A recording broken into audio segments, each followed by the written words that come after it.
Here's Notion explained in 60 seconds. Notion is an all-in-one workspace for notes, tasks, projects, and everything in between. It's built from pages that have blocks inside of them. There are no folders in Notion. Instead, pages can have pages inside of them. Blocks can be text, headers, columns, etc. They can also be more powerful stuff such as embeds and databases.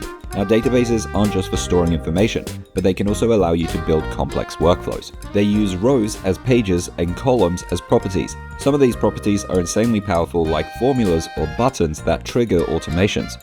You can filter, sort, and group your information, and view that same data as a table, board, gallery, or even a calendar.